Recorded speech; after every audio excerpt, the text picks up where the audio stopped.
Beebot is the chosen technological toy to be used as a medium to help children learn numeracy concepts and skills. While the main learning area is numeracy, the integrated learning areas are language and literacy, as well as social-emotional development. This lesson is catered to Nursery 2 children aged 3 to 4 years old. Prior to this lesson, the children were introduced to the forward and backward button of Beebot.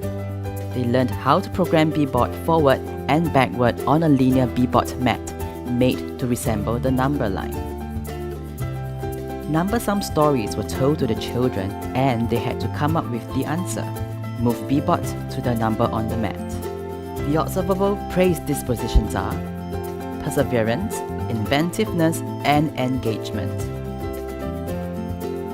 Children are in the exploration learning cycle phase for this lesson. In the exploration phase, majority of the children are exploring the functions of Beebot and forming their own strategies to use Beebot.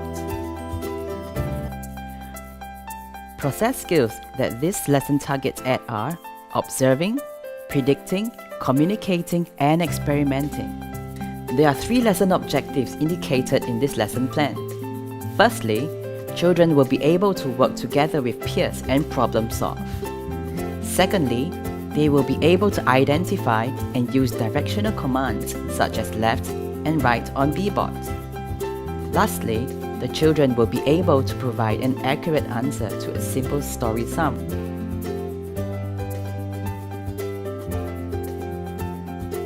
The lesson starts off with the teacher conducting a game, Follow the Leader. This game helps to recapitulate directional signs on the cue cards shown by the teacher, which corresponds with the buttons on Beebot, namely forward, backward, left, and right. The teacher takes on the position of the leader who will hold up directional cue cards that will prompt the children to move in the direction indicated.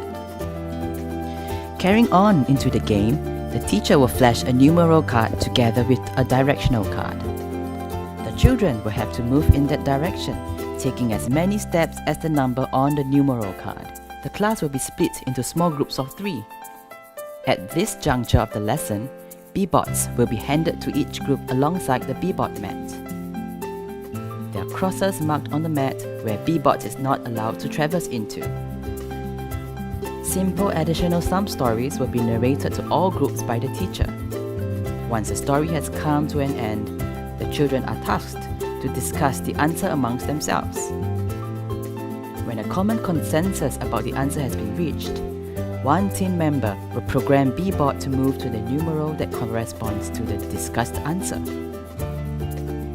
Answers will be cross-checked among the other groups. In this scenario where a group's discussed answer is incorrect, they will be given the opportunity to program Beebot to the correct answer. Hereafter, the narrative simple additional stories will continue on for a few more rounds in the same manner. The lesson will end off with a group activity. After the children are settled down in their groups, one group member will narrate a story sum to his or her peers. The whole group will then solve that story sum and program Beebot to move to the corresponding answer on the mat. As the teacher will facilitate this in a group-by-group basis, the teacher may continue the story sum with the remaining groups if time permits. In the occasion where the children have difficulties programming Beebot from the start position of the mat to the answer, they may input shorter commands into Beebot. Then, allow Beebot to execute the steps before pressing the clear button and reprogramming Beebot to finally reach the answer on the mat.